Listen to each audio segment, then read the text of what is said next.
Queria dizer-vos que é um desafio enorme partirmos para mais uma campanha eleitoral e termos esta responsabilidade que tivemos nas últimas eleições de ser o partido preferido pelos jovens portugueses para conseguirmos a mudança que o país precisa.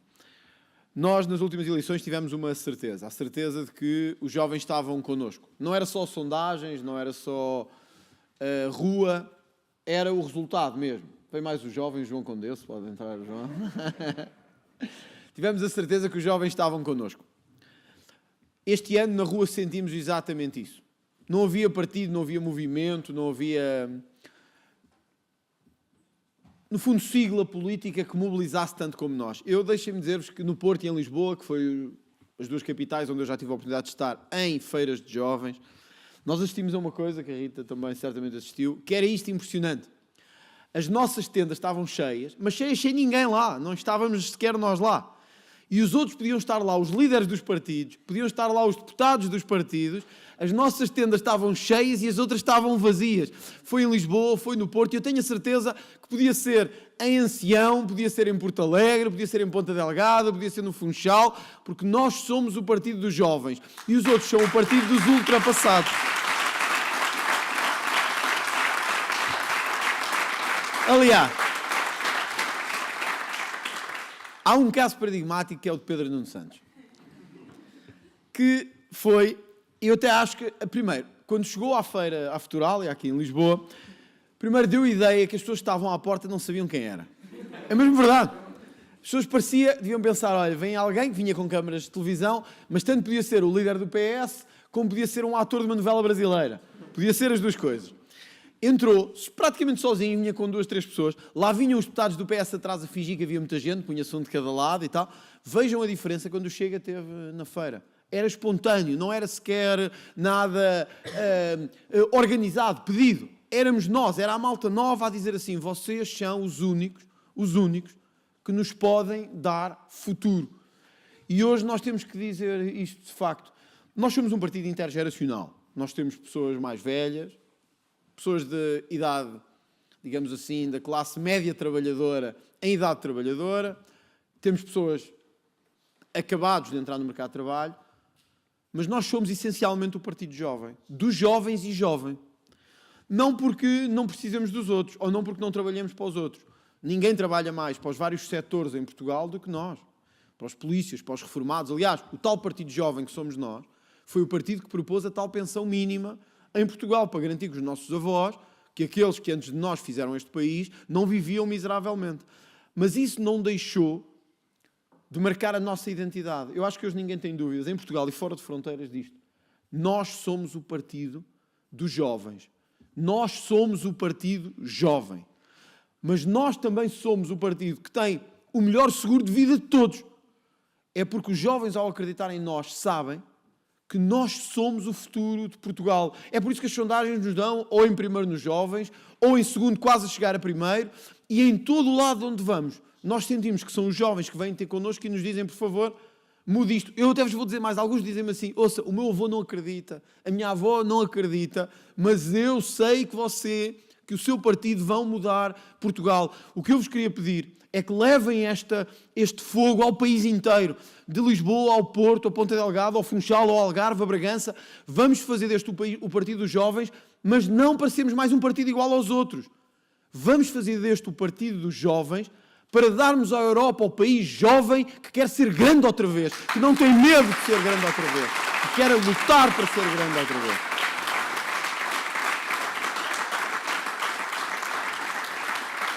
E por isso nós tivemos também, nesta legislatura, a deputada mais jovem, a Madalena, o deputado mais velho também, o Manuel Magno e o Diogo Pacheco Amorim, um caminho que foi trilhado pela Rita, pela nossa juventude, e que muitos eram céticos no início, e que nós mostrámos que estávamos corretos.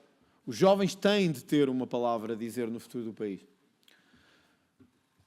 Eu tenho 42 anos. Portanto, tinha 20 há 22. Mas lembro-me, como outros que estão aqui, da minha idade ou um pouco mais velhos, que nós sentíamos que a política, alguns jornalistas também, que Nós sentíamos que a política era para os outros, não era para nós. Sentíamos que a política era coisa de velhos, ou que era coisa... Eu lembro-me na escola, não sei se todos da minha geração têm essa sensação, quase não se falava de política. A política era uma coisa esotérica.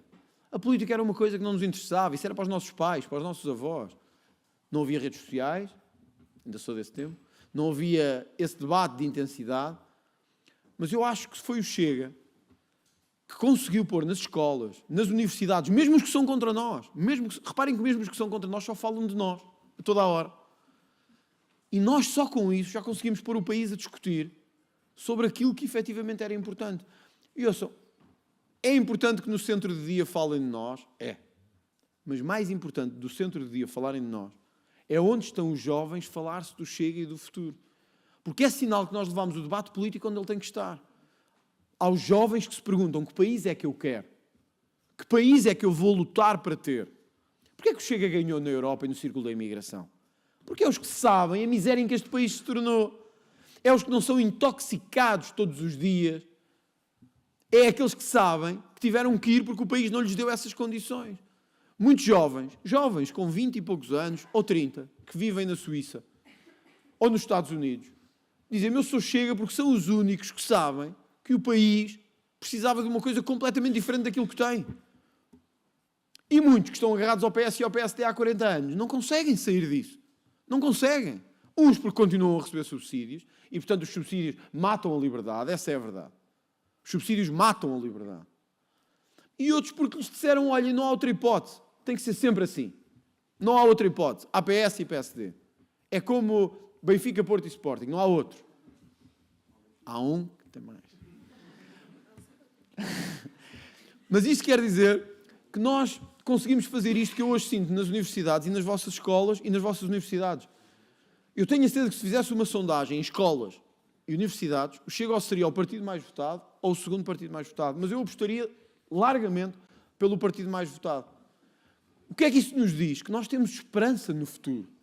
Que nós sabemos que estes jovens não vão ficar presos aos dogmas dos avós, dos pais, dos tios, vão pensar pela cabeça deles, vão pegar no telemóvel deles, vão ver que afinal há uma mensagem diferente e vão pensar, eu vou arriscar. O que nós lhes vamos pedir nestas eleições é arrisquem. Nós temos cartazes espalhados pelo país todo, tirando os do Montenegro e do Sócrates, temos outros também, que é, deem uma oportunidade. Porquê uma oportunidade? Porque já deram a todos os líderes do PS e do PSD durante 50 anos. Alguns dizem, é perigoso. É perigoso. Ele é autoritário. É perigoso. Ele vai quebrar o ciclo em que o país vive há 50 anos. Mas este ciclo é bom em que vivemos há 50 anos? Nós vivemos num país bom há 50 anos? Não. Nós transformámos para bem a vida dos nossos? Não. Portugal perdeu a importância que tinha a todos os níveis. Os nossos jovens emigraram e, como disse a Rita, passaram a andar de cabeça baixa pela Europa. Eu não sou daqueles que acham que antes é que era bom. Até porque, como vos disse, tenho 42 anos. E ninguém aqui, provavelmente, dirá, de antes é que era bom. Tem 20, 19, 25. Nós não nos lembramos. Mas nós sabemos que agora não é bom. E eu não gosto de ir à Suíça, ou à Alemanha, ou aos Estados Unidos, e sentir que temos lá compatriotas nossos, não porque querem, porque isso seria bom, mas porque foram obrigados a isso. Foram obrigados a ir embora em busca de uma vida melhor. Nada nos manda mais abaixo do que isso. Nada nos manda mais abaixo do que sentirmos que os nossos tiveram que ir porque não tinham cá condições para ter um futuro digno. É essa cabeça erguida que nós vamos propor aos jovens de Portugal agora. Na habitação, nos salários, na capacidade de interagir com os outros. Nós temos que levantar a nossa cabeça. E isso significa fazer cortes. Por isso é que nós pedimos uma oportunidade. Uma. Em 50 anos nós pedimos uma oportunidade. Ela nunca esteve tão perto de acontecer como agora. Mas nós temos que correr esse risco. Temos que correr esse risco na segurança, na justiça. Aí ele vai pôr gente a mais na cadeia. Mas ouçam, vamos ser francos. Há muitos que devem muitos anos à cadeia em Portugal.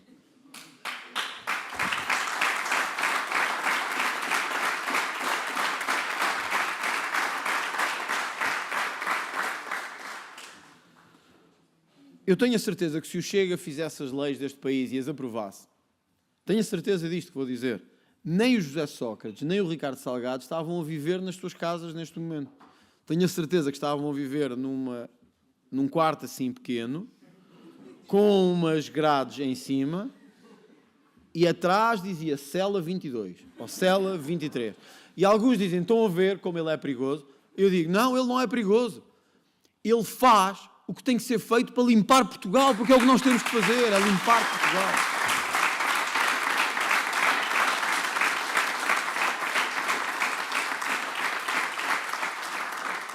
Mas eu agora gosto daqueles que pelo país todo dizem assim, e as malas, e as malas? E as malas? E as malas? Ouçam, eles andaram a gamar malas de milhões durante a vida toda. Milhões. Andaram a gamar malas durante anos, décadas, sem que ninguém fizesse escândalo nenhum. E agora andam aí a dizer e as malas, e as malas, e as malas. E penduram malas nos nossos cartazes, e andam com malas a fazer memes, mas nós damos-lhes sempre troco e nunca temos medo. Porque nós temos a nossa consciência de saber isto. É que quem rouba malas já não está no Chega. Quem roubou o país e os portugueses ainda está no PS e no PSD. Essa é a grande diferença. Essa é a grande diferença para mim.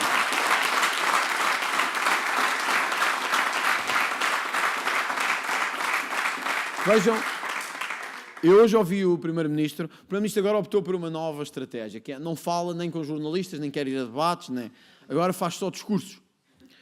E hoje disse que Portugal precisava, reconhecia os erros em matéria de imigração, que Portugal precisava de uma outra política, coisa que o Chega diz há anos. Portanto, foi o dar-nos razão de que o país não pode continuar a viver como está a viver. Portugal tem hoje uma das maiores percentagens de imigração da Europa. Mas vejam que, ao mesmo tempo que diz isto, é o mesmo governo que quer fazer uma via verde, são palavras deles, uma via verde para a imigração entrar em Portugal. Ou seja, nós, não é preciso andar aqui em Lisboa, basta ir a qualquer parte do país e nós vemos a verdadeira invasão que está a acontecer, sem controle, sem regras, sem nenhum suporte. E o que é que o governo do PSD quer fazer?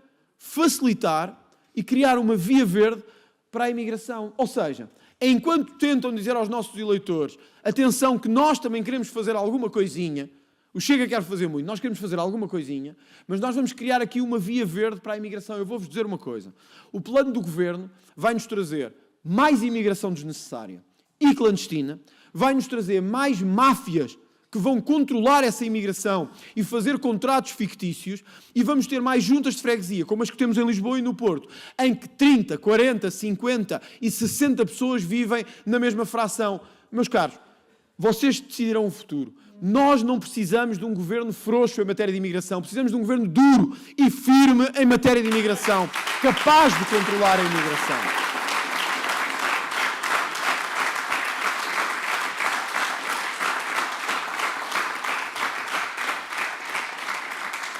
Nós propusemos que houvesse cotas para a imigração, como fazem os melhores países do mundo.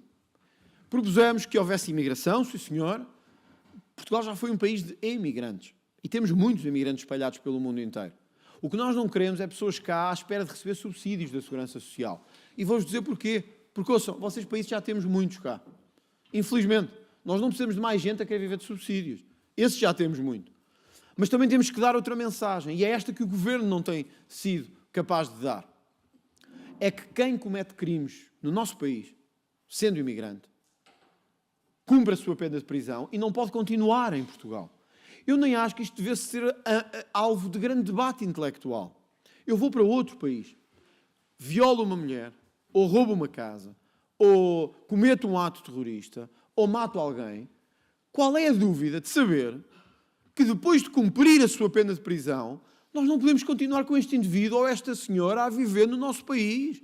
Quer dizer, veio para cá, entrou na nossa cultura, entrou no nosso território, entrou no nosso espaço, cometeu crimes e nós deixamos-lo ficar cá. Eu acho que isto nem é questão de humanismo, nem de cristianismo, nem de nenhuma civilização. Isto é questão de ser firme e não ser frouxo. Quem comete crimes e é imigrante é devolvido ao seu país de origem. É fácil de perceber. Fácil de perceber.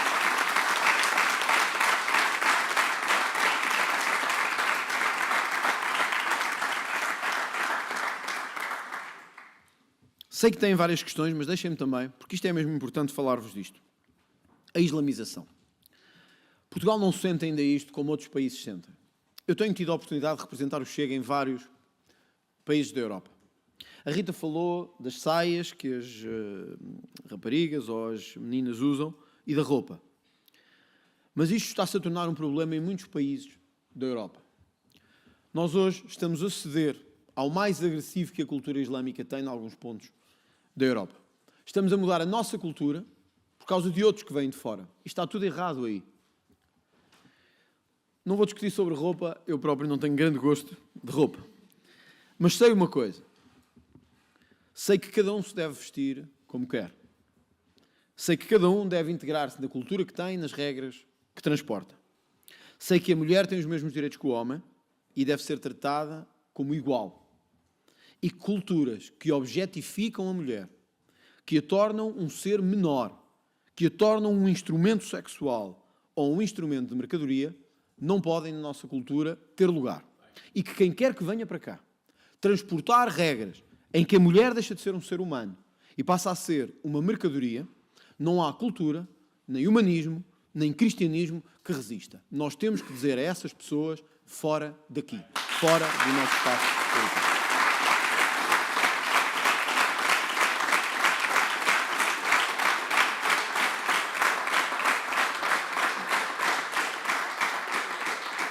Ou então mudam a sua percepção e consciência.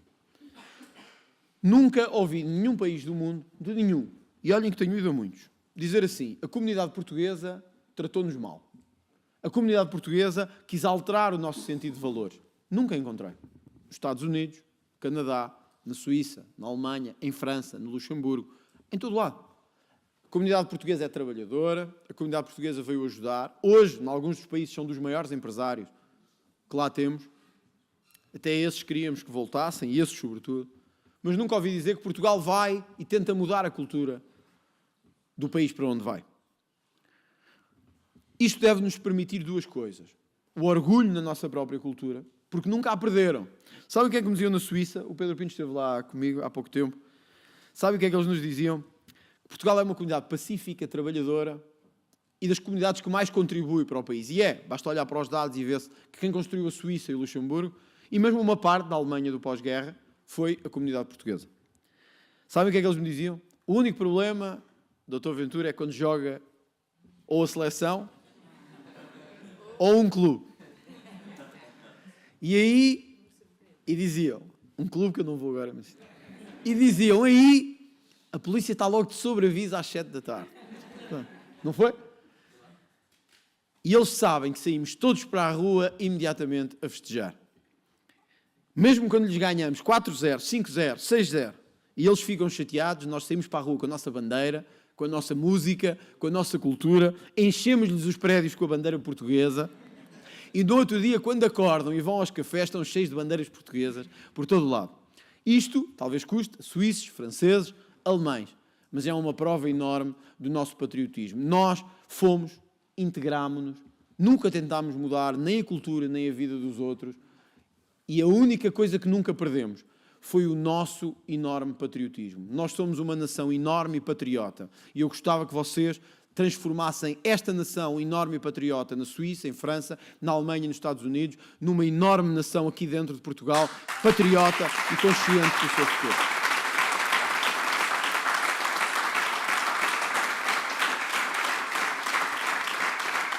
E isto, quando jogam todos os clubes. Porém, não podemos pedir desculpa pela nossa história. E eu deixo-me terminar com isto que a Rita se referiu, que eu acho que é mesmo importante. Vocês serão a geração que tomará esta decisão. Já não será tanto a minha, creio eu, mas será a vossa. Se pediremos ou não desculpa pelo nosso passado. Cabe-vos a vocês defender um legado único na história da humanidade. Único. Da nossa melhor hora, do século XVI e XV, que transformámos o mundo e demos mundos ao mundo. Hoje quase que se exige que nos ponhamos de joelhos e tínhamos que pedir desculpa por aquilo que fizemos. Cometemos erros? Cometemos. Como todos os países do mundo cometeram, e todos os países grandes como nós cometeram. Cometemos erros de índole humana? Cometemos. Cometemos erros de natureza económica e política? Cometemos. Mas fomos uma nação enorme entre as outras nações. Permitimos que a nossa cultura europeia e não só portuguesa, hoje fosse vértice e vórtice numa grande parte do mundo. Desde os confins da Ásia até ao sul da África, passando pela América do Norte, hoje fala-se português, reza-se a Jesus Cristo, erguem-se igrejas e culturas, porque nós arriscamos. Nós. Mesmo quando outros aqui ao lado tiveram medo, mesmo quando outros aqui ao lado se retraíram, nós arriscamos. Mesmo quando 2 ou 3 países da Europa mais ricos tiveram medo de investir, nós fomos. E mesmo outros que investiram, mandaram os nossos para ir, porque não tinham os seus capazes de fazer essas viagens pelo mundo inteiro. Da circunnavegação ao mundo inteiro, à descoberta do sul da África, à descoberta das Américas, fomos nós que fizemos isso. Depois instalámos-nos e criámos um império que perdemos uns anos depois, uns séculos depois. Uma história dramática que o mundo recorda como parte de uma história única universal.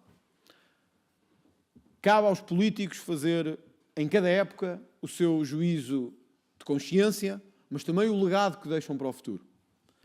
À minha geração, à geração dos 40 e dos 50 anos, cabe-nos dizer aos outros que não devemos pedir desculpa pela nossa história, ao contrário do que insinuou o Presidente da República Portuguesa. Porquê?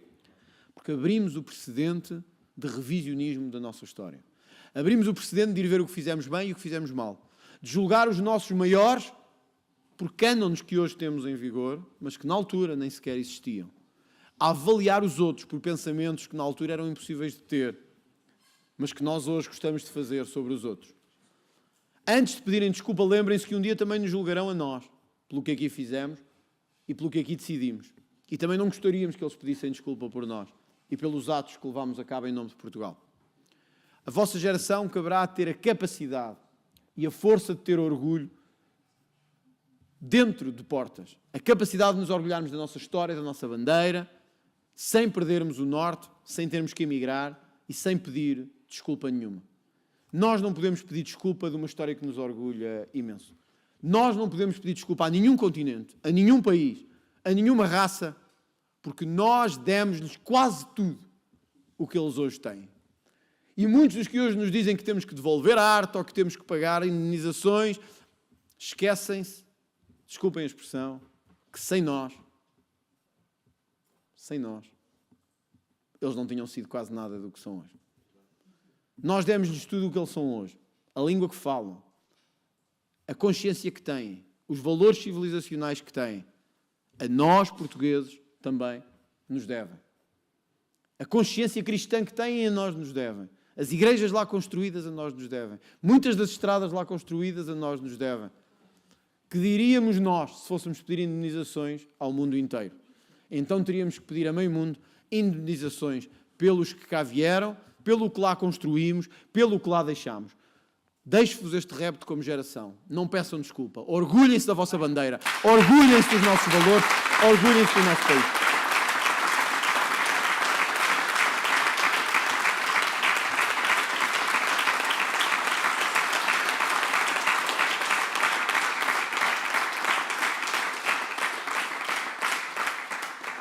Como vocês sabem, estamos a poucos dias de umas novas eleições. Eleições que não eram esperadas, mas são o que são.